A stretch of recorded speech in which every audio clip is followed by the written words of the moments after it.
Pour se tenir le 25 octobre prochain. Au fur et à mesure que l'échéance approche, la scène politique s'anime et se surchauffe au gré des divergences de points de vue entre pouvoir et opposition, notamment sur la révision du fichier électoral, le fonctionnement de la CEI ou encore l'absence de grandes figures de l'opposition sur la liste électorale. Dernier cas en date, la radiation du président de la plus ancienne formation politique de notre pays suite à une décision de justice prise le mardi 22 avril dernier. Notre invité, lui aussi touché par une condamnation de la justice ivoirienne, ne peut être électeur, encore moins éligible. Depuis début mars, lui et d'autres leaders de l'opposition politique ont créé Cap Côte d'Ivoire, la coalition pour l'alternance pacifique, un conglomérat de partis de l'opposition en Côte d'Ivoire qui compte organiser un meeting le 31 mai prochain à Abidjan pour réclamer notamment la réinscription des leaders politiques radiés sur la liste électorale. Notre invité, vous l'aurez deviné, Charles Blé Goudé, est chargé d'organiser ce rassemblement dans un environnement où les grandes manœuvres s'esquissent, que les anciens adversaires se redéploient ou s'observent, que peuvent bien nous réserver les acteurs politiques. Quelle lecture fait Charles Blé Goudé des équilibres politiques actuels, des défis d'une présidentielle sans heurts? Entretien sans réserve à suivre avec Charles Blé Goudé. Charles Blé Goudé, bonsoir. Bonsoir, M. Derasson. Comment vous allez, Monsieur le Président du COJEP? Je vais bien, merci. Merci d'avoir accepté notre invitation. Je vous en prie. Vous êtes presque un habitué de cette émission. Avant d'ouvrir cet entretien, je vous propose, à vous et à nos téléspectateurs et internautes, de suivre ce sujet.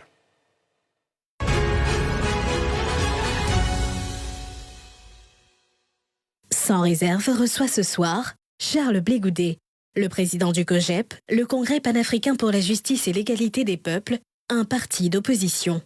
À quelques mois de la prochaine présidentielle d'octobre 2025, l'ancien leader de la Galaxie patriotique a quitté à La Haye, où il était poursuivi pour des faits liés à la crise post-électorale d'octobre 2010, n'a pu s'inscrire sur la liste électorale en raison d'une condamnation par la justice ivoirienne, comme l'ancien président de la République, Laurent Gbagbo. Charles Blé Goudé, comme les responsables de nombreux partis politiques, appellent à un dialogue politique afin de tourner définitivement les pages sombres de l'histoire de la Côte d'Ivoire par une élection juste, transparente et sans accroc. Le président du COJEP a été désigné récemment comme le président du comité d'organisation d'un meeting prévu le 31 mai prochain, à l'initiative d'une vingtaine de dirigeants de partis de l'opposition, dont le Parti démocratique de Côte d'Ivoire PDCI, le MGC, Mouvement des générations capables de Simone Gbagbo, le FPI, le Front populaire ivoirien.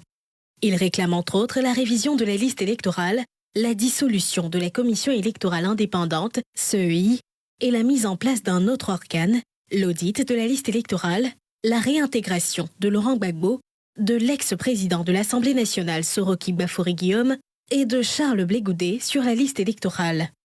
Son parti politique, l'Union de l'opposition, les enjeux du meeting de la CAP, la prochaine présidentielle, la vie de la nation seront des sujets entre autres au cœur de ce rendez-vous de Sans réserve. Charles Blé Goudé, dans une déclaration devenue virale que vous avez produite, diffusée sur vos canaux digitaux notamment, produite le lundi 28 avril 2025, vous appelez la classe politique ivoirienne à éviter aux Ivoiriens un autre traumatisme. Vous invitez en clair à un dialogue. Est-ce qu'il existe aujourd'hui des signes qui montrent que ce dialogue va finalement arriver? Non, pas pour l'instant, mais cela ne doit pas nous décourager, parce que l'objectif est noble. L'objectif est de faire en sorte d'éviter aux Ivoiriens notre traumatisme, en regardant dans le rétroviseur de notre histoire encore présente. Voyez-vous, ces dernières décennies n'ont pas été du tout des pages de paix pour notre pays. Les Ivoiriens ont trop souffert et c'est notre responsabilité, chaque fois que la tension monte, de faire en sorte qu'elle soit baissée. Et c'est pourquoi j'ai fait cette déclaration que j'assume pleinement. Pour La moi, tension, quand elle monte, en général, ce sont les acteurs politiques.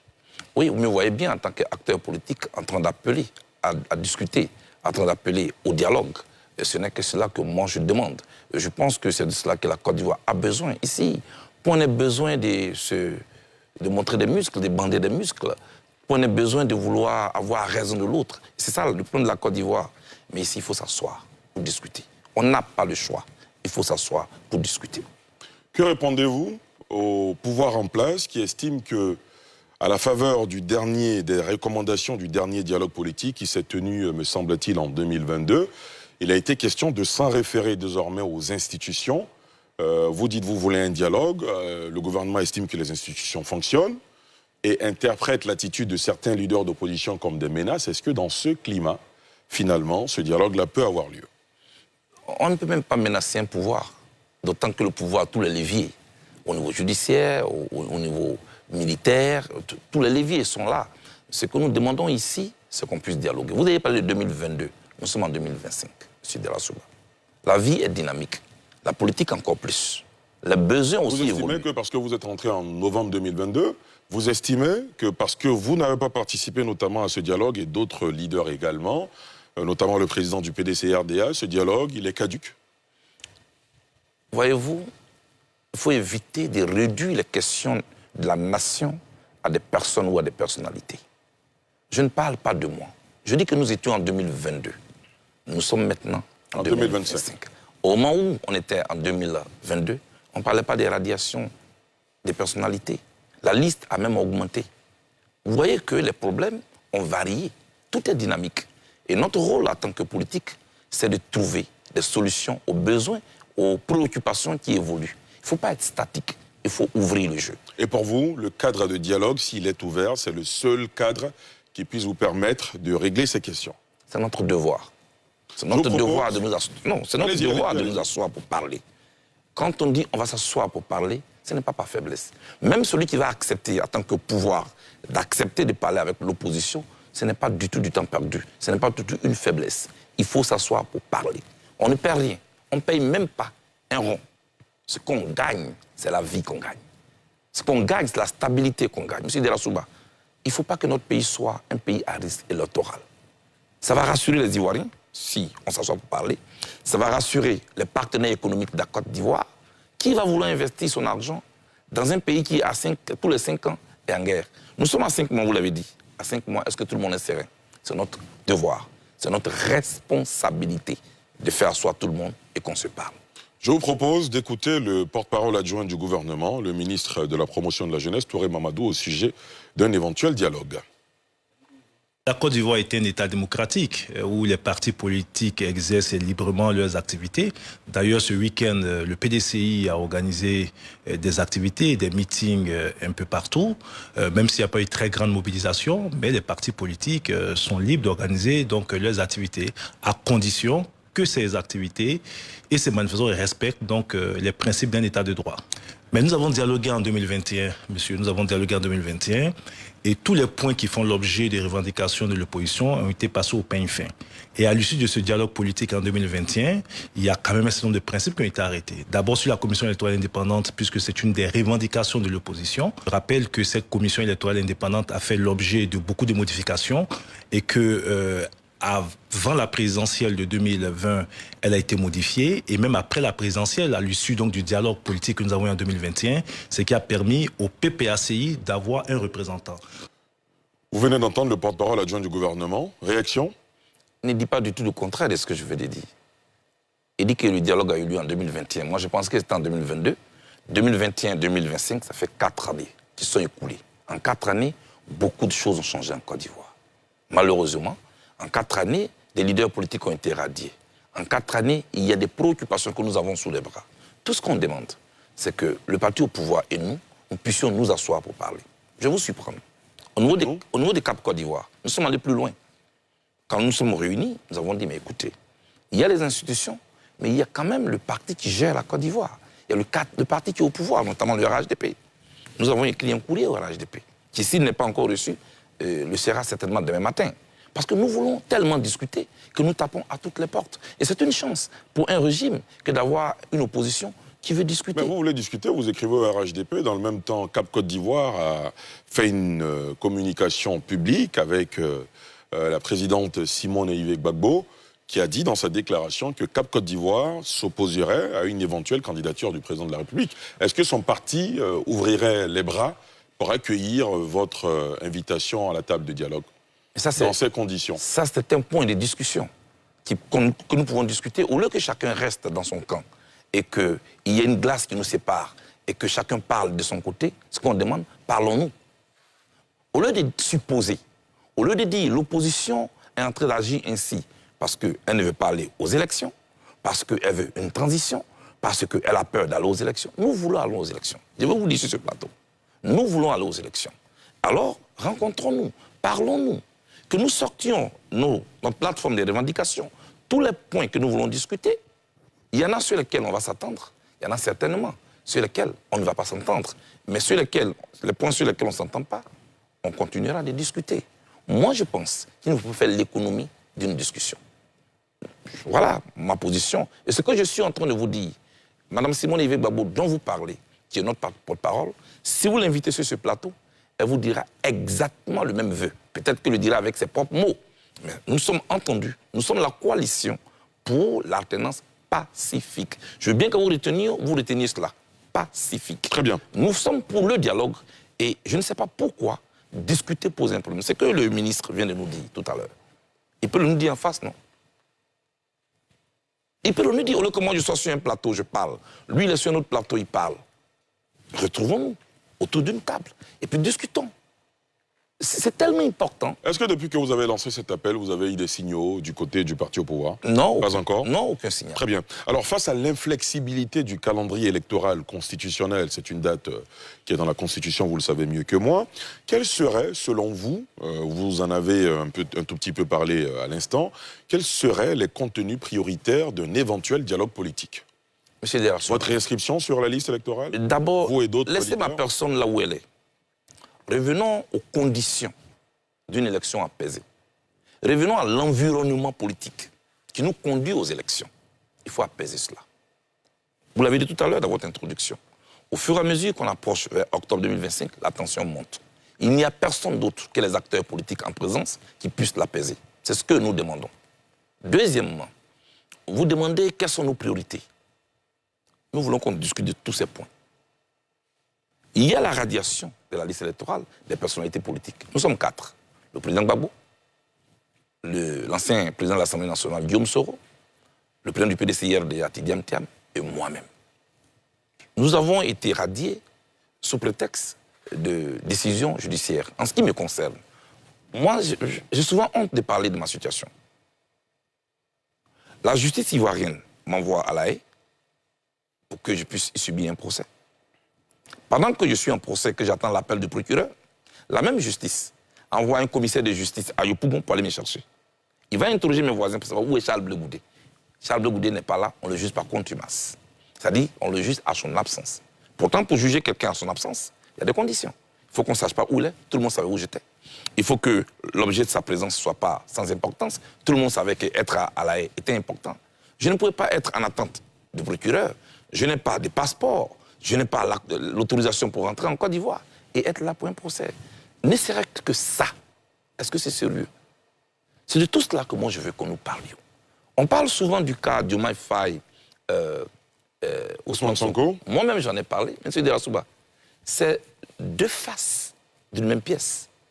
Ça veut dire quoi? Si M. Sonko a été autorisé à sortir des prisons et qu'il n'était pas sur la liste, mais contrairement à lui, son compagnon de lutte, Diomaye Faye, aujourd'hui président du Sénégal, a été autorisé à être sur la liste. C'est parce qu'il y a eu un Macky Sall qui a pris une loi d'amnistie pour les amnistier. Donc quand on parle du Sénégal, parlons des deux cas. Il faut bien qu'il y ait un pouvoir qui dise « Ok, la tension monte trop, il faut la baisser ». Nous prenons une décision politique pour pouvoir éviter des conflits inutiles et puis nous allons à une compétition. Voilà ce que nous demandons, M. Derassou. Est-ce que le pouvoir irait dans le sens que vous développez à l'instant si le même pouvoir a l'impression effectivement que certains acteurs politiques de l'opposition ont un agenda visant une transition, vous l'avez répété vous-même tout à l'heure? La maison du Est-ce que menteur, l'opposition la maison du assure menteur, suffisamment la maison du le pouvoir menteur, dans le sens d'un dialogue politique? en tout cas, C'est une question que beaucoup d'Ivoiriens se posent. En ce qui me concerne, je suis membre à part entière de Cap Côte d'Ivoire. Nous discutons. Et je peux vous rassurer sur ce plateau, je regarde les Ivoiriens droit dans les yeux. Ce que nous voulons aujourd'hui, c'est un dialogue sincère et franc. Au lieu de supposer, au lieu de parler d'impression, la seule manière de ne pas supposer, la seule manière de ne pas avoir d'impression, c'est qu'on s'asseye et qu'on parle. La maison du menteur, on ne la brûle pas, m'a dit mon grand-père. On la casse. Si vous brûlez sa maison, il vous dira « Oh, j'avais des millions, j'avais de l'or ». Alors, au lieu de dire que l'opposition ne veut pas aller aux élections, l'opposition, nous avons l'impression, nous avons écrit, même au RHDP, pour leur dire, venez qu'on s'asseye. Nous avons des appréhensions, nous avons des préoccupations. Vous êtes le pouvoir, c'est vous qui êtes en capacité de décider. N'écoutez pas les rumeurs, n'écoutez pas les racontards. On vous donne là l'opportunité de jauger de notre sincérité ou pas. Le seul carrefour qui est un carrefour de concession, c'est-à-dire il y a des points sur lesquels vous cédez, il y en a qui vous tiennent à cœur sur lesquels vous ne cédez pas, et puis on continue. Au lieu d'attendre que l'ONU arrive ici un matin ou qu'on nous amène un émissaire, montrons que nous sommes responsables, que les Ivoiriens peuvent se retrouver et qu'ils savent se retrouver quand il s'agit de la Côte d'Ivoire. Monsieur Delassouba, nous sommes des passages. Nous tous, nous sommes des passages. Ce pays demeure. Le président de votre coalition, CAP, Tidiane Thiam, est au cœur d'un bras de fer politico-juridique, vous le savez, qui aboutit notamment à sa radiation de la liste électorale. Qu'est-ce que vous pensez de cette affaire concernant le président du PDCI-RDA? Je ne vais pas rentrer dans ce débat. Je vais lancer un seul message au président de la République. Je demande qu'il rentre en lui-même, qu'il jette un regard dans le rétroviseur de ce que la Côte d'Ivoire a subi il y a quelques années. Il peut sauver la Côte d'Ivoire. Il en a l'autorité, il en a le pouvoir, et il peut le faire. Moi, je lui demande de rentrer en lui-même. Et nous n'allons pas aller droit dans le mur. On ne cherche pas à avoir raison de qui que ce soit. C'est quand un chef cherche à avoir raison qu'il y a un problème. Mais quand il cherche à rentrer dans l'histoire par des décisions qu'il prend, je vous dis, M. Delassouba, dites-nous, il n'aurait jamais eu de Frédéric de Klerk, prix Nobel de la paix, sans un Nelson Mandela. Tout comme il n'aurait jamais eu un Nelson Mandela, prix Nobel de la paix, sans Frédéric de Klerk. Deux rivaux qui, en même temps, reçoivent un prix Nobel de paix pour des actes qu'ils ont posés pour sauver leur peuple. Deuxièmement, on ne parlerait pas aujourd'hui d'un couple franco-allemand si le 22 septembre 1984, François Mitterrand n'avait pas à la surprise générale tendu la main à Helmut Kohl, le chancelier allemand. Vous connaissez l'histoire entre l'Allemagne et la France. Voilà comment on sauve les peuples. Et c'est cet appel-là que je lance ce soir au parti au pouvoir et au président de la République. S'il vous plaît, asseyons-nous et discutons. Laissez les rumeurs là où elles sont. Laissons les suppositions là où elles sont.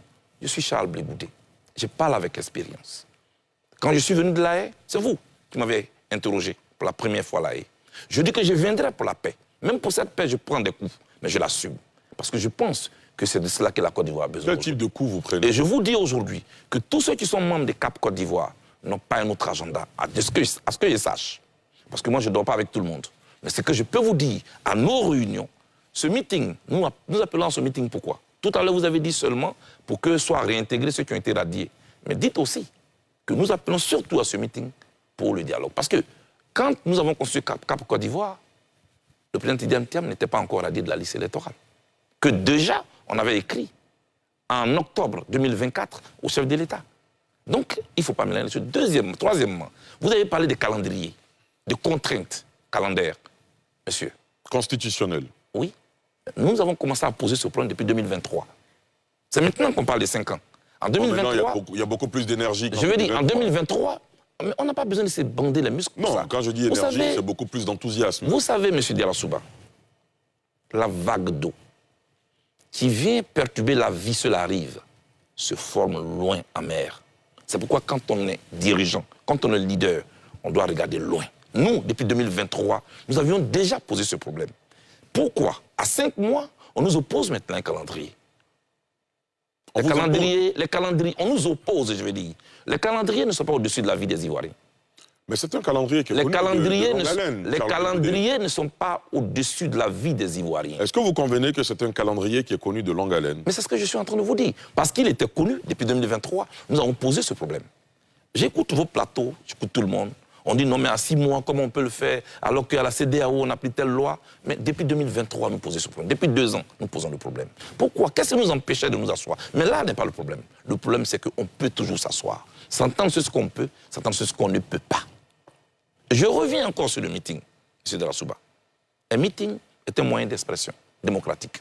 Parce que j'entends des choses. On va y arriver, ne vous inquiétez pas. Donc je vous le dis. On va y arriver. Nous, on va parler du ne sommes meeting pas là du pour 31 mai, dont vous êtes le président du comité d'organisation. Donc pour parler du dialogue, je vous en prie. Même vous qui êtes de la presse, la société civile, accompagnez-nous à obtenir ce dialogue. pour qu'on puisse s'asseoir. Ça nous prendra peut-être 3 heures pour qu'on puisse parler. Très bien. Ça peut même rassurer les partenaires. Très bien. Vous vous êtes prononcé abondamment sur la démocratie sénégalaise, sur le cas Ousmane Sonko, Diomaye Faye, on connaît tous l'histoire.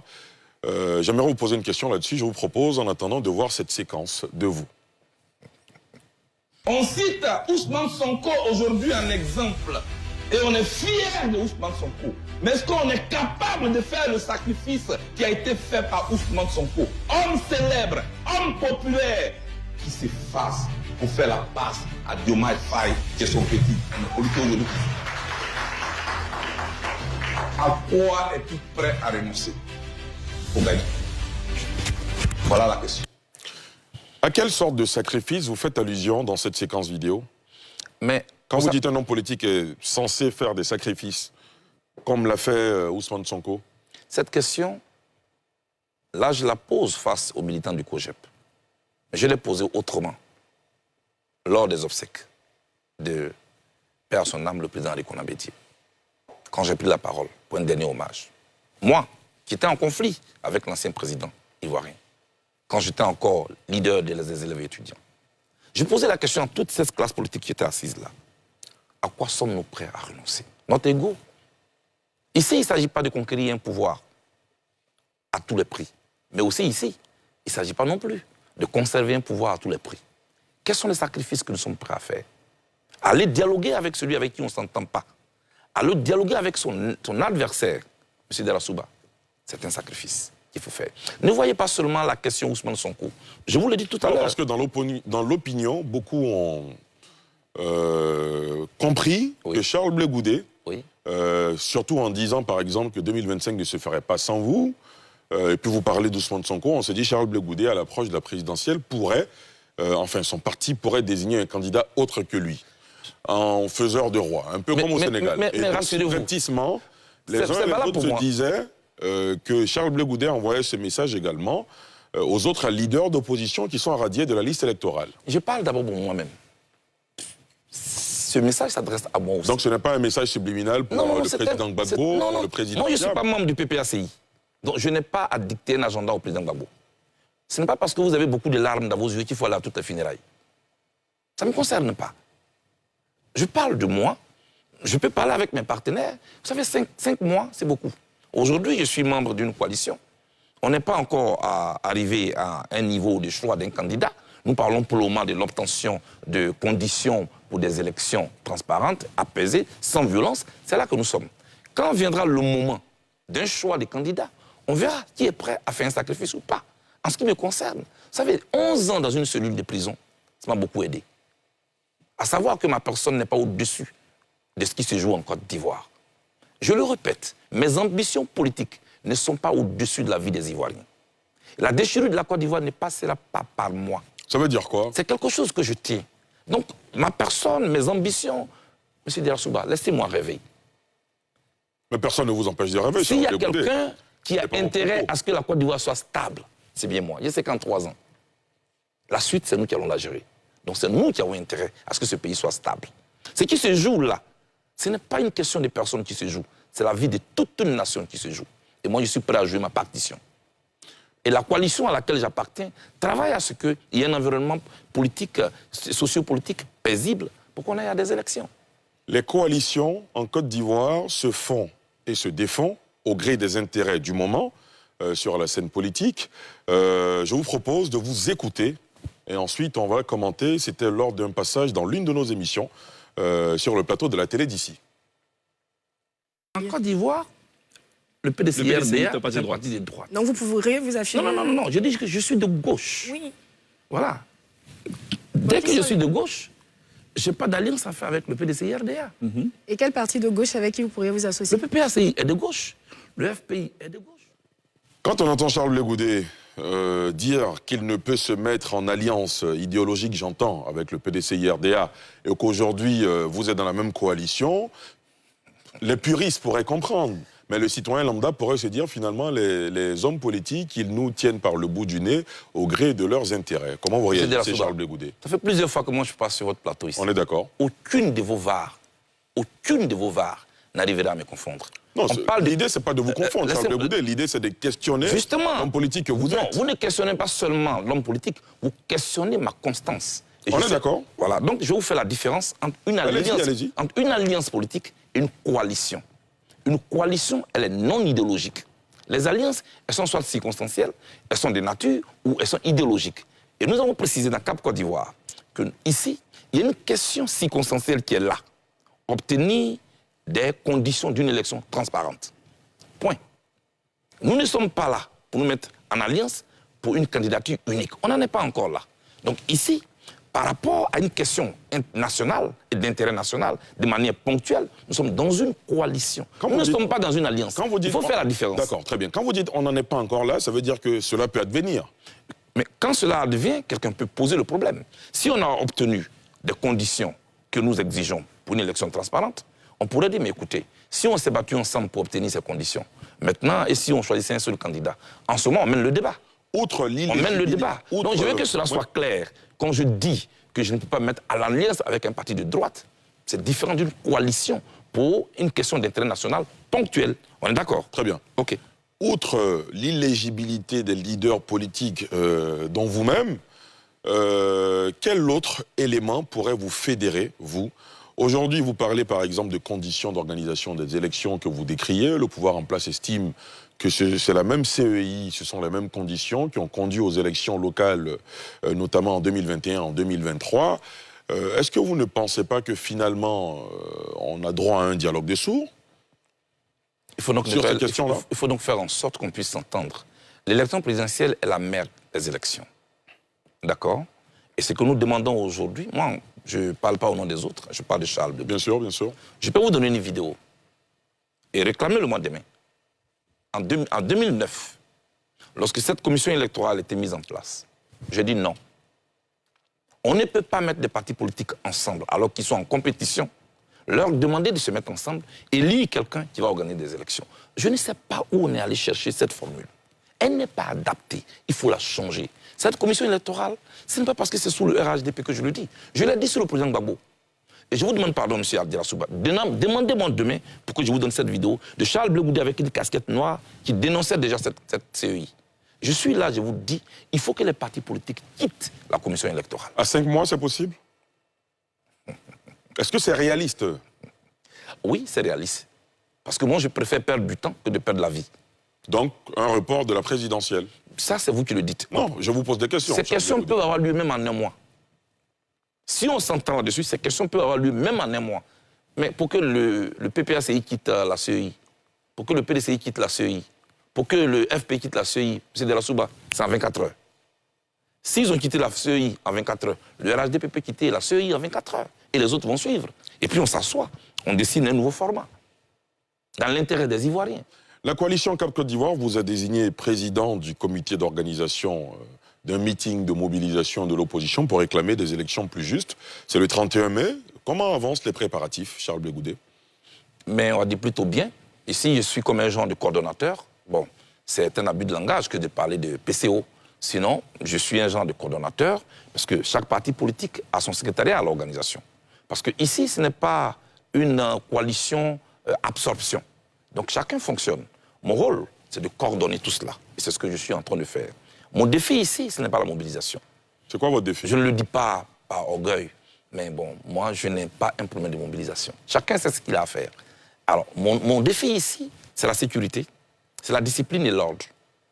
Pour que les gens comprennent qu'un meeting, on peut y aller, on dit son message, et puis on repart tranquillement à la maison. Un meeting n'est pas l'occasion de révolution, n'est pas l'occasion d'insurrection, n'est pas l'occasion de faire autre que ce qu'on a dit. On appelle les forces de l'ordre, on discute de la tenue du meeting, du lieu du meeting, de la durée du meeting, des objets du meeting, et puis à combien de personnes on s'attend, pardon. Si c'est fait, on déploie les forces de l'ordre, on fait le meeting. Pourquoi je le dis? Il y en a qui disent, oui, vous appelez les gens pour aller mourir. Qui va les tuer? Qui va les tuer? On dit aux gens de se mobiliser pour aller à un rassemblement, pour qu'on puisse obtenir un dialogue. Parce que c'est de cela qu'il s'agit. Monsieur De la Souba, l'objet principal, c'est d'obtenir un dialogue avec le pouvoir. C'est tout. Donc moi, ma préoccupation aujourd'hui, c'est que faire pour que ceux qui viennent en toute sécurité, en toute discipline, et qu'ils repartent aussi en discussion. Ceux qui ont peur, je voulais le dire. Vous savez, vous allez encore me dire que je donne trop de proverbes. C'est ma culture. De toute sa vie, le mouton a craint le loup. Vers la fin, c'est le berger qui l'a tué. Le berger, tu lui donnes à boire tous les matins. Tu le soignes tous les matins. Tu lui donnes à manger tous les matins, c'est lui qui l'a tué. Je ne suis pas un danger pour la Côte d'Ivoire. Très bien. Ce que je suis en train de faire, c'est de faire en sorte qu'on évite vraiment un conflit. Et qu'on fasse en sorte de nous entendre, de nous exprimer. La coalition Cap Côte d'Ivoire, c'est quoi? Une quinzaine de partis politiques ou plus? 25 partis. 25 partis politiques. On a donc cette configuration qui s'est mise en place avec des têtes fortes, Simon Ehifé Gbagbo, Pascal Affi-N'Guessan, vous-même Charles Blé Goudé. De l'autre côté, le président Laurent Gbagbo, au terme d'un comité central le samedi 26 avril, a lancé le mouvement, le mot d'ordre trop, c'est trop. Comment Cap se positionne par rapport à ce mouvement lancé par l'ex-président de la République de Côte d'Ivoire? Non, nous, on n'a pas à se positionner par rapport à un mot d'ordre lancé par le président du PPACI, qui par ailleurs n'est pas membre des Cap Côte d'Ivoire. Mais il faut aller chercher philosophiquement qu'est-ce qui se cache derrière trop c'est trop. Trop c'est trop, je pense que c'est une idée qu'il exprime de ce que les Ivoiriens voudraient, donc qu'un cadre de dialogue se crée et qu'en face, il n'y a pas de réponse en retour. Il a dit qu'il n'est même pas fermé à une discussion. J'ai lu dans la presse aujourd'hui que le président Gbagbo dit qu'il n'est même pas fermé à une discussion avec le président Ouattara. Alors quelqu'un qui dit trop c'est trop, ne cherchez pas la bagarre dans ça. En ce qui me concerne, Non, personne ne cherche la bagarre, on vous pose juste la question. En ce qui me concerne, je pense qu'au niveau de Cap Côte d'Ivoire, on n'a pas encore parlé de trop c'est trop. Non, ce dont nous parlons. Le ministre Pascal Affi-N'Guessan, lors d'une de vos sorties, s'est prononcé et semblait favorable. Notre porte-parole s'appelle Simon Ehifé Gbagbo. Ça veut dire quoi? C'est elle qui parle en notre nom. Donc les propos du président Pascal Affi-N'Guessan n'engagent que lui, c'est ce que vous dites. Il faut voir dans quelles conditions on lui a posé la question. Il a même expliqué ce que voulait dire trop c'est trop. Il a dit trop c'est trop, il ne faut pas le redire au président Gbagbo et au PPACI. C'est l'expression de ce que vivent les Ivoiriens. C'est ce qu'il a dit. Mais ce que je vais vous dire ce soir, nous, notre porte-parole s'appelle Simone Ehifé Gbagbo. C'est elle qui parle en notre nom. Donc c'est ce qu'elle a dit est confiné dans un document, c'est ce qu'il faut considérer. C'est sur cette base-là que nous voulons discuter. En politique, on fait beaucoup de prospectives, vous êtes bien placé pour le savoir. On se projette, on pense à l'avenir. Au cas où, finalement, ce dialogue, cette volonté de dialogue n'aboutit pas, est-ce que vous, Charles Blé Goudé, loin de votre poste de président du COJEP, est-ce que le politique Charles Blé Goudé pense que l'opposition peut s'unir pour désigner un seul candidat face au pouvoir RHDP? Cherchons d'abord à réunir les bonnes conditions d'une élection apaisée, d'une élection non violente. Cherchons d'abord à rassurer les Ivoiriens qui commencent à avoir peur à l'approche de octobre avant qu'on parle d'un choix des candidats. Ne mettons pas la charrue avant les bœufs. Vous parlez beaucoup des Ivoiriens qui ont peur avant octobre 2025. Je vous propose justement de les écouter. En tant que jeune, d'abord mon souhait est que nos hommes politiques s'asseyent pour pouvoir discuter. Et actuellement, ce qu'on voit à l'horizon, ça interpelle beaucoup de personnes. Je suis déjà optimiste. Je pense que tout bon Ivoirien, avec les années passées, tout ce qu'on a vu comme des effets négatifs, on pense que tout le monde a le bon sens de ne pas se mettre dans la merde afin d'avoir un pays qui est déchiré. Pour l'élection 2025, moi simplement je demande la paix, que les deux parties s'entendent, que la paix revienne en Côte d'Ivoire. On ne sait pas qu'est-ce qui se passe. On a peur, la population a peur, toute la population a peur. Nous simplement on demande pardon à les politiciens qui vont commencer la candidature bientôt. Je crois qu'il n'y a rien à craindre. Il n'y a rien à craindre parce que déjà le gouvernement nous a déjà rassuré qu'il va mettre tout en place pour que ces élections-là soient transparentes. Parce que moi, je ne suis pas trop politique. Je préfère cinéma, musique, voilà, tout comme un jeune normal. Parce que moi, j'allais dire, peu importe ce qu'il veut faire, qu'il pense à nous, quoi. Voilà, nous, on veut être heureux. Je pense qu'aucun attaque politique pourra influencer un jeune de nos jours à prendre exemple. Cette coalition-là, c'est une bonne initiative. Que tous ces partis politiques-là se mettent ensemble. Je pense que les coalitions participent toujours à la vie démocratique. Quand on parle de RHDP, c'est une coalition. Quand on parle de CAP, c'est une coalition. Mais c'est le but, c'est l'objectif recherché. Voilà. Si l'objectif recherché est une élection apaisée, inclusive, démocratique, je pense que c'est bienvenu. Donc de part et d'autre, que ce soit le RHDP, que ce soit le CAP, que ce soit le PPACI, que ce soit le PDCI-RDA ou tout autre parti politique, notre objectif en tant qu'Ivoirien c'est de s'asseoir, c'est de discuter, c'est de trouver un consensus pour qu'on puisse vraiment aller à une élection qui rassure la population ivoirienne. Comment vous réagissez, Charles Blé Goudé? Je me réjouis que je ne suis pas dans le faux. Je me réjouis que j'ai traduit exactement ce que vous venez d'entendre. Les Ivoiriens ont peur. Et ils le disent. Ceux qui peuvent les rassurer sont les acteurs politiques. C'est pourquoi, à ce plateau, je lance encore cet appel au dialogue. Il faut qu'on nous réponde, pour qu'on puisse s'asseoir pour parler et rassurer ceux au nom de qui nous faisons la politique. La politique, on a fait pour les hommes, pour améliorer leur quotidien. Ce n'est pas parce qu'on veut avoir raison de l'autre, on veut être fort. Moi, j'ai entendu des gens sur des plateaux qui disaient il faut qu'il y ait des rapports de force. Non, on en a trop subi. Le cahier triste, rempli de larmes et du sang des Ivoiriens, il faut le fermer et puis le jeter. Ouvrir un nouveau cahier d'espoir et d'avenir. Et ça ne peut se faire que dans un cadre de dialogue. Créons ce cadre d'échange entre frères. On peut ne pas s'entendre sur tout, mais je suis convaincu qu'on peut trouver un consensus national et puis tracer une ligne rouge, et puis à l'intérieur, on peut faire nos contradictions politiques. C'est ça qui est la politique. Votre meeting de CAP a été prévu pour le 31 mai. D'autres formations politiques ont également annoncé des manifestations le 31 mai. Quelle analyse faites-vous de cette situation? A priori, on pourrait dire que c'est la dynamique. A priori. Parce que nous sommes près de 6 à 7 millions à Abidjan. Donc chacun peut mobiliser son public. Ce qui est curieux, c'est que ces annonces-là sont faites après la conférence de presse de Cap Côte d'Ivoire, qui a eu lieu le lundi dernier, devant la presse nationale et internationale, devant toutes les caméras du monde, où nous avons lancé cet appel-là. Avant nous, des partis politiques ont fait des meetings dans ce pays, à Abidjan ici, jamais. Cap Côte d'Ivoire, ni le COGEP, ni les autres partis sont venus aussi programmer des meetings le même jour. Pourquoi c'est après l'annonce du meeting de Cap Côte d'Ivoire qu'il y a cette profusion d'annonces des meetings à la même date? Il y a beaucoup de jours dans le mois. Pourquoi forcément le 31? Mais en ce qui me concerne, je pense que pour moi, ce n'est pas une date qui mobilise. C'est la cause qui mobilise. Et je le dis, la chute de la Côte d'Ivoire ne passera pas par nous. Si nous venons pour lancer un appel au dialogue, mais si ça doit être un facteur de conflit, je vais ramener les uns aux autres. À la parabole de Salomon et des deux femmes qui se disputaient l'enfant. Il y en a une qui dit non, coupons l'enfant en deux, l'autre qui dit non, tu peux garder. Si la date du 31 peut être une date conflictuelle, nous, à Cap Côte d'Ivoire, on n'a aucun problème. On n'a aucun problème, on n'a aucune pression. Je vais aller à une concertation au niveau de la conférence des présidents et puis on va analyser la situation. Parce que nous, on ne veut pas de conflit. Si on doit laisser la date du 31 à ceux qui veulent faire le meeting le 31, on viendra leur demander le 31 au soir, s'il vous plaît, est-ce que vous avez fini? Est-ce que vous avez fini? Quand ils ont fini, on peut toujours choisir une autre date. Nous, on n'a pas de problème de contrainte de calendrier. Ce que nous voulons, c'est d'obtenir un dialogue. Voilà ce que je voulais dire ce soir. Charles Blé Goudé, 2025, les Ivoiriens n'attendront pas seulement des joutes politiques, mais aussi et surtout des projets de société. Malheureusement, à 5 mois de la présidentielle, on n'entend pas parler de projets de société. Est-ce qu'au sein de Cap Côte d'Ivoire, vous avez des rencontres dans le sens de travailler sur des projets de société? Parce qu'in fine, l'objectif, c'est d'améliorer les conditions de vie des Ivoiriens. Vous êtes d'accord avec moi? Sauf que vous n'allez pas nous donner un objectif hors des normes. Moi, je ne donne pas des objectifs, moi je pose des questions. Oui, on fait un travail sur un projet de société commun si tel est l'objectif. Ce n'est pas une alliance pour pouvoir faire un projet de société.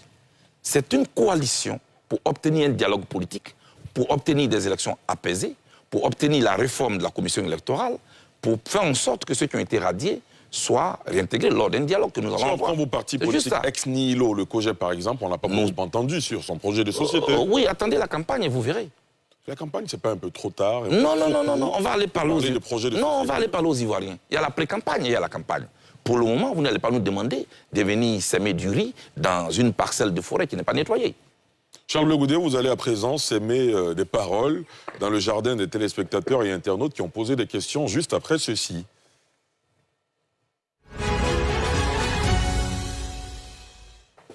Les questions des internautes. La première question d'internaute avec le concours de la réalisation. Élisée Niawa qui dit: que pensez-vous de l'appel de Zadi Diédié pour une candidature du président Alassane Ouattara?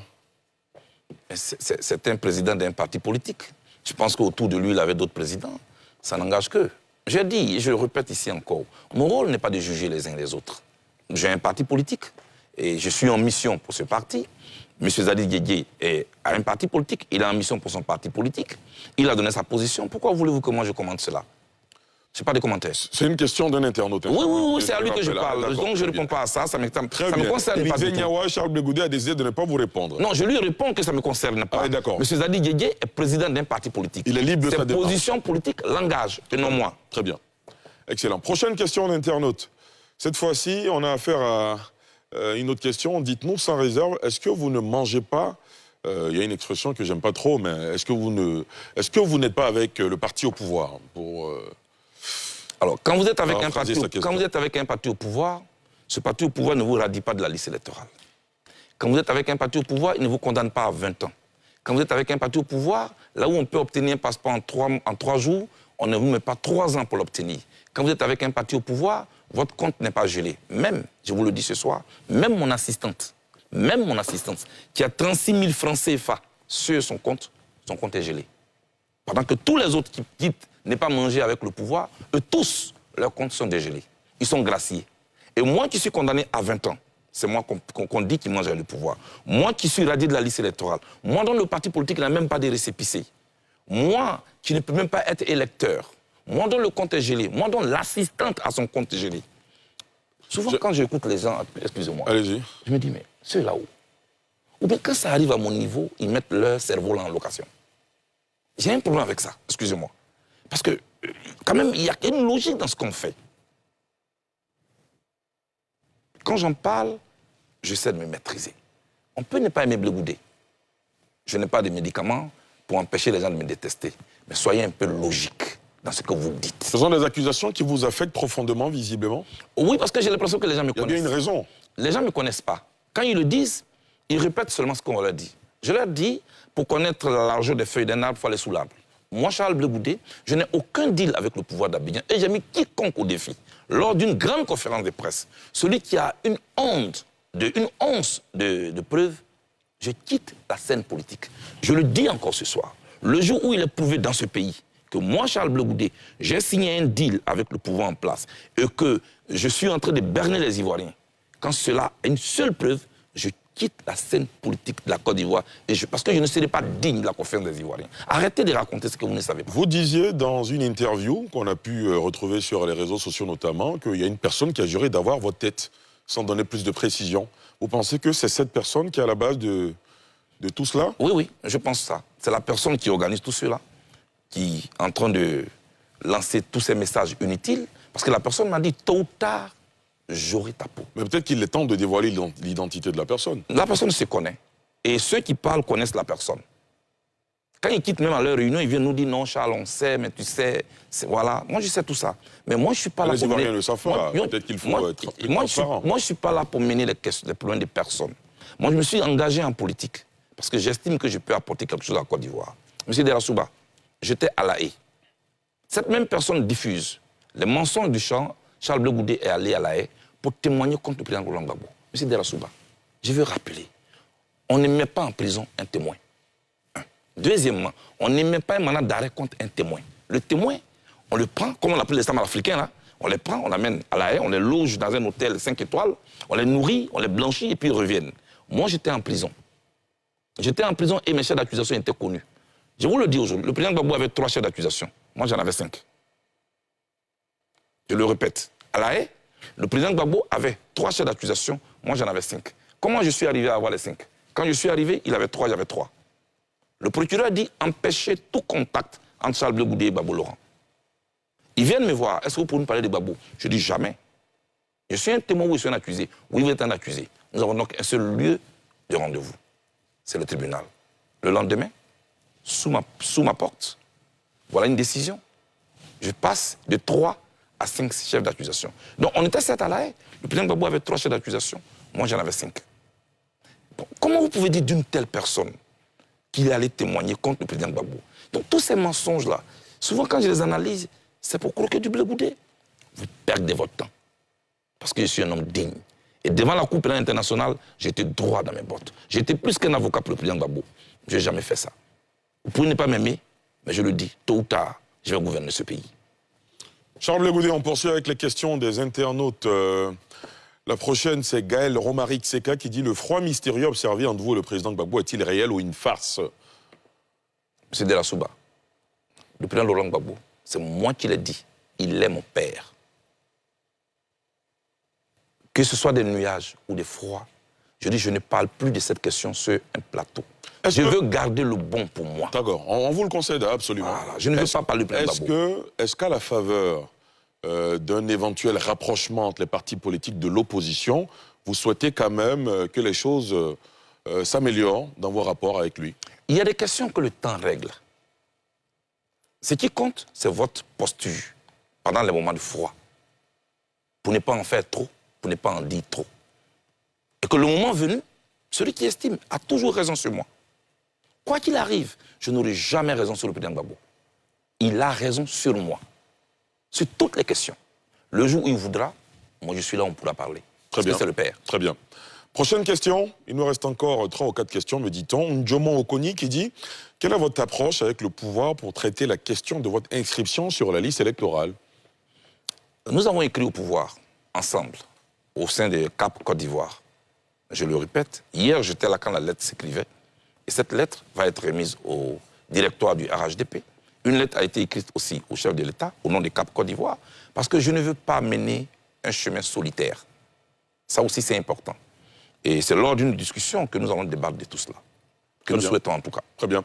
2 autres questions encore pour terminer avec cette séquence de questions d'internautes. Comment réagissez-vous aux attaques de vos amis d'hier, ces derniers jours, sur la toile? Jonas Palais, l'auteur de la question.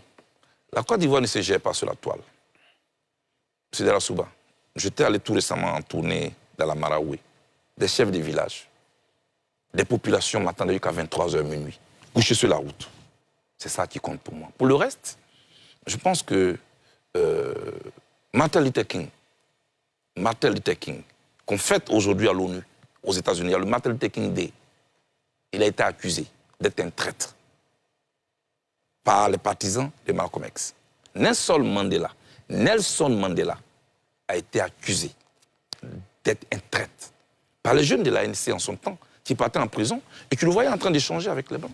Pourtant, ce sont les échanges entre Nelson Mandela et d'abord Peter Botha, ensuite Frédéric de Klerk, qui ont amené aujourd'hui l'Afrique du Sud à être ce que l'Afrique du Sud est. Non, moi je ne peux pas aller avec un adversaire, ça ne fait pas de moi un membre de son parti. Très bien. La toute dernière question d'internaute, cette fois-ci, l'œuvre de Jonas Palais qui dit « Que feriez-vous si votre lutte pour l'inscription de votre nom sur la liste électorale n'aboutissait pas ?» En général, je suis très positif. Je suis très positif. Moi, je reste convaincu qu'on va trouver une solution. C'est pourquoi je suis de ceux qui insistent pour qu'il y ait un environnement paisible, propice au dialogue. Parce que quand on veut un dialogue, il y a une posture aussi qu'on adopte pour permettre à l'autre de vous écouter. C'est ce que je sais de faire. Certains appellent ça un faiblard, d'autres appellent ça un mourant, d'autres appellent ça quelqu'un qui est au restaurant. C'est eux qui voient. Ce que je veux, c'est que l'adversaire comprenne qu'en demandant un dialogue, nous n'avons pas un agenda secret. Nous sommes sincères et nous voulons discuter avec le pouvoir.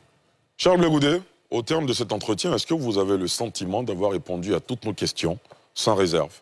Oui, je pense l'avoir dit, et je le répète encore, non, ne faisons pas vivre aux Ivoiriens un autre cauchemar. L'histoire nous regarde, les Ivoiriens ont confiance en nous, rencontrons-nous, asseyons-nous, parlons de toutes les questions, même celles qui fâchent. Merci beaucoup d'être venu sur le plateau de Sans Réserve. Charles Blé Goudé, président du COJEP. C'est moi qui vous remercie, monsieur. Merci, à bientôt. Merci beaucoup. Merci à vous, cher. Hatim, on vient d'écouter cette interview de M. Charles Blé Goudé face à Ali Djarasouba, avec beaucoup de questions. Voyez-vous, pour moi, je le dis et je le répète, Blé Goudé, c'est un traître. Vous pouvez dire ce que vous voulez, je le dis et je le répète, Blé Goudé, c'est un traître. Et Cap Côte d'Ivoire, ils vont apprendre à leurs dépens que Blé Goudé, c'est un traître. Ils peuvent avoir les doutes qu'ils veulent. Ils peuvent même ne pas croire à ce qu'on est en train de dire. Mais voici quelqu'un qui vient encore de nous dire, face à Ali Djarasouba, qu'à Cap Côte d'Ivoire, on n'est pas pressé. Je ne sais pas si c'est rend compte. L'élection, on dit, c'est dans 6 mois. En fait, en réalité, je pense que son « je ne suis pas pressé », là, il est capable de partir jusqu'à 5 ans comme ça.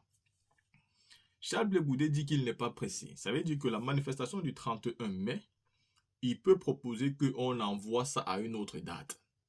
Mais Charles Blé Goudé, plus le temps passe, plus tu laisses le temps à M. Alassane Draman Ouattara de bien amplifier sa fraude, de bien amplifier ses radiations, ses retraits de candidats qu'il s'est retirés sur les listes électorales. On retire le nom de Tidjane Thiam et toi tu fais comprendre qu'on n'est pas pressé. Et c'est ce que tu vas dire à Cap Côte d'Ivoire là-bas qu'on n'est pas pressé. Non, moi je pense que ça urge. On est pressé. Tu ne te rends pas compte que depuis que le nom de M. Tidjane Thiam a été retiré de la liste électorale, le PDCI ne reste pas tranquille. Tous les jours, le PDCI fait des sorties. Tous les jours, il y a des manifestations, des mobilisations parce qu'ils savent qu'il n'y a pas le temps. Et toi, tu nous dis qu'on n'est pas pressé. Non, on est pressé. À côté, vous avez vu la dernière fois, quand on a posé la question sur trop c'est trop, le président Afingessa a pris la parole et il a été clair sur ce sujet de trop c'est trop. Mais autour de Pascal Afingessa, il dit que tout ce que le président Pascal Afingessa a dit n'engage que lui. Ça ne l'engage pas lui, ça n'engage pas Cap. Mais M. Charles Blé Goudé, sur le plateau, là, on ne t'a pas posé la question en tant que porte-parole de Cap Côte d'Ivoire. On t'a posé la question en tant que Charles Blé Goudé. Le mot d'ordre de trop c'est trop, qu'est-ce que tu penses de ça? Dis-nous ce que tu penses de ça. Est-ce que ce n'est pas trop? Voyez-vous, la réponse de Charles Blé Goudé veut dire que trop n'est pas trop. Les Ivoiriens ne souffrent pas assez. Et pour moi, un homme comme ça a tellement de réponses ambiguës. Je vois que ses fans et ses partisans nous disent qu'il a réponse à tout. Qu'il a toujours de bonnes réponses. Non, il n'a pas de bonnes réponses. Il essaye de manipuler les esprits faibles. Il essaye de manipuler les esprits fragiles. Mais vous, ce monsieur, je peux vous dire, regardez, quand il vient là, il vous dit, j'avais 5 accusations à la CPI, le président Laurent Gbagbo avait 3 accusations. Ça signifie quoi? Quand il vient vous dire qu'on a dégélé les comptes de tout le monde, c'est mon compte qui est gelé, même celui de mon assistance. Ça veut dire que quoi? Mais monsieur, ceux qui ont gelé tes comptes là, ce n'est pas ceux qui sont dans l'opposition, c'est ceux qui sont au pouvoir. Mais ceux qui sont au pouvoir, qui ont gelé tes comptes là, c'est eux que tu caresses tout le temps. Donc toi, on a gelé tes comptes. Mais toi, tu passes ton temps à les caresser. À dire que tu n'es pas pressé. Et quand tu arrives sur le plateau, tu viens rigoler avec des gens en nous disant que non, l'opposition dit ci, l'opposition dit ça. Non, non, non, non, non.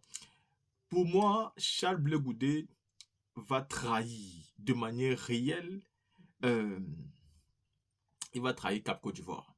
Il va les trahir. Mais bon, ce n'est pas grave. Ils ont le droit de croire en lui et d'avoir confiance en lui.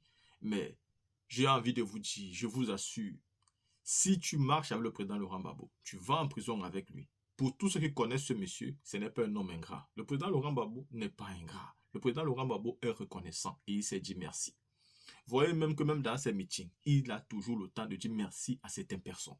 S'il va avec quelqu'un et qu'il ressort et évite cette personne, sachez que cette personne qu'il a évitée là est très dangereuse. Monsieur Charles Blé Goudé, lors de cette interview, nous a donné des réponses claires pour ceux qui avaient encore un doute. Avec les éléments de réponse qu'il a eu à donner ici, vous êtes dans toute la confirmation que c'est un monsieur qui a choisi son camp. Il n'est pas avec les opposants et il va décevoir Cap Côte d'Ivoire. Voyez-vous, le programme de la mobilisation du RHDP est sorti après celui de Cap Côte d'Ivoire. Et il a raison. Pourquoi après? Mais parce que, justement, comme je vous ai dit, la jeunesse du RHDP a lancé un défi à Charles Blé Goudé. Et Blé Goudé vient de reculer. Blé Goudé vient de reculer face à ce défi. Je vous l'ai dit, j'ai fait une vidéo où on m'a insulté, on m'a donné tous les noms, mais Charles Blé Goudé vient de reculer. Face à un défi aussi minime, il vient de reculer. Donc, il recule en disant qu'il y a le temps, qu'il peut parler au président pour qu'il puisse reporter. Bah, voyons voir comment Cap Côte d'Ivoire compte donc se préparer pour les élections qui arrivent, vu qu'aujourd'hui, il y a le temps qui passe. Et j'ai l'impression donc que les revendications de Charles Blé Goudé, en fait, les revendications qu'il parle et qu'il fait souvent, ne sont pas des revendications sincères. Il fait juste des revendications parce qu'il voit des opposants faire des revendications. Il ne veut pas qu'on dise que, mais pourquoi cet opposant ne revendique pas? Alors lui aussi il revendique. Mais il revendique sans vraiment croire à ses revendications. Il revendique sans vraiment attendre que ces revendications soient résolues. Parce que quelqu'un qui revendique comme tu revendiques là, et tu viens nous faire comprendre que tu n'es pas pressé. Toutes les écoles qui ont été cassées en Côte d'Ivoire, toutes les familles qui ont perdu leur maison, tous les enseignants qui n'ont pas le droit au salaire aujourd'hui, tous les noms des candidats qui ont été sur les listes électorales, tous les partis qu'on est en train de boycotter en Côte d'Ivoire là, toutes les dettes que la Côte d'Ivoire est en train de prendre aujourd'hui. Monsieur Charles Blé Goudé, ne te rends-tu pas compte que c'est la Côte d'Ivoire qui est en train de souffrir du plus profond de son existence? Et pour toi, tu trouves qu'il ne faut pas être pressé par rapport à ça? Pour moi, c'est un problème. Là, vous venez d'écouter ici, du début à la fin de l'interview de Charles Blé Goudé. Dis-moi ce que vous pensez, on se voit pour une autre vidéo.